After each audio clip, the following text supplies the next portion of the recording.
Reminded, sir, that you were still under oath. Mr. Ullman, you may proceed. Detective Furman, was the testimony that you gave at the preliminary hearing in this case completely truthful? I wish to assert my Fifth Amendment privilege. Have you ever falsified a police report? I wish to assert my Fifth Amendment privilege. Is it your intention to assert your Fifth Amendment privilege with respect to all questions that I ask you? Yes. Detective Furman, did you plant or manufacture any evidence in this case?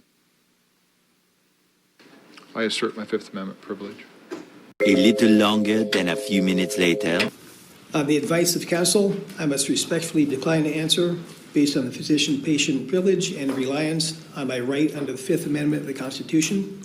I am not a lawyer, and I must follow my lawyer's advice in this matter. So, gentlemen, we intend to assert both privileges with regard to any questions that would be asked at this deposition. Mr. Bernal, did you ever advise President Joe Biden to pardon his son, Hunter Biden? On the advice of counsel, I respectfully decline to answer the question pursuant to my Fifth Amendment rights under the Constitution. Mr. Bernal, was President Joe Biden fit to exercise the duties of the president? On the advice of counsel, I respectfully decline to answer the question pursuant to my Fifth Amendment rights under the Constitution. Mr. Bernal, is it your intention to decline to answer all questions put to you today by the committee on the basis of the Fifth Amendment right against self-incrimination? I can represent that that is his intention. We've got some breaking news right now. We were watching the testimony of this woman here, Annie Tomasini. She's the former senior advisor to President Joe Biden. She was the third person set to appear before James Comer's committee. She has now taken the fifth. Opinions vary.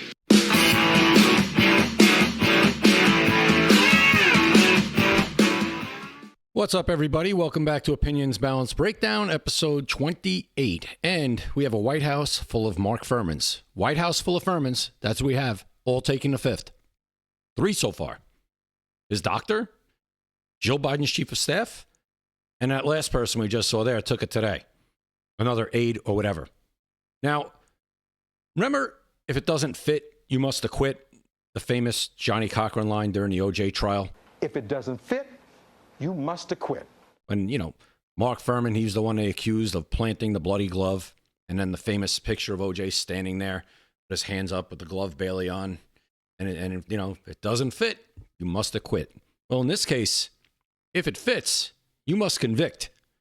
Why is everybody taking the Fifth Amendment when asked if Joe Biden was actually the president of the United States from 2021 to 2025? Why can't they just answer the question?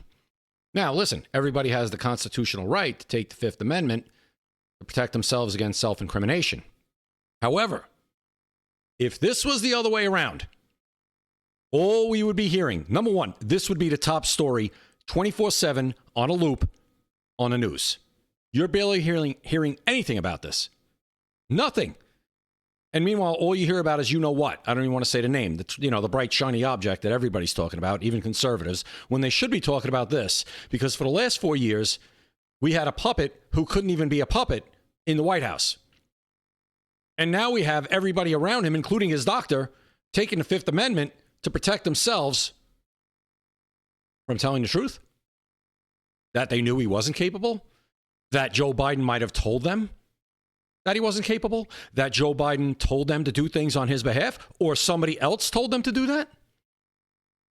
This needs a special counsel, and we need to get to the bottom of this, and people need to go to jail if they are found guilty of crimes.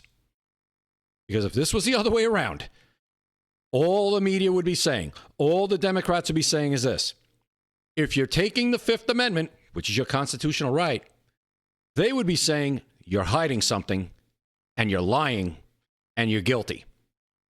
I don't say that. What I do say is that we need to get to the bottom of what's going on, and why are these people very close to Joe Biden taking the Fifth Amendment. Let's read an article from Breitbart about Jill Biden's quote-unquote work husband, Anthony Bernal. He was the second one you saw there, taking the Fifth Amendment several times. And there was more than that. I just didn't put it in there for the sake of time. This article is from July 16th, 2025. Breitbart. Joe Biden's chief of staff pleads the fifth on alleged cover-up of Joe Biden's cognitive decline. 𝐬𝐨𝐫𝐞. Anthony Bernal, who served as chief of staff for the former First Lady Jill Biden, refused to answer questions regarding an alleged cover-up of former Joe Biden's cognitive decline. Bernal, who has been nicknamed Joe Biden's quote-unquote work husband, pleaded the fifth during a closed-door testimony in front of the House Committee on Oversight and Government Reform, according to The Hill. Per the outlet, Rep. 𝐬𝐮𝐬𝐫𝐿, Republican from Kentucky, revealed that Bernal had pleaded the fifth when asked whether the former president ever instructed him to lie about his health or if any unelected official or family members executed the duties of the president. See, the simple answer to something like that obviously should be no, of course not. But he took the fifth. So we need to dig deeper here, no? I mean, really?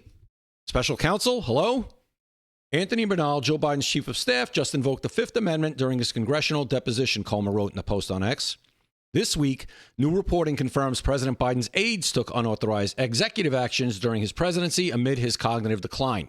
𝐃𝐭 added that it was, quote, no surprise, unquote, that Bernal had invoked the Fifth Amendment to shield himself from criminal liability. Well, that's self-incrimination, but that still doesn't totally shield him, as we know with disgraced detective Mark Fuhrman. During his deposition today, I should say ex-detective. During his deposition today, Mr. Bernal pleaded the fifth when asked if any unelected official or family members executed the duties of the president and if Joe Biden ever instructed him to lie about his health. 𝐃𝐭 added, this is a historic scandal and Americans demand transparency and accountability. Historic? How about biggest in history, in my opinion?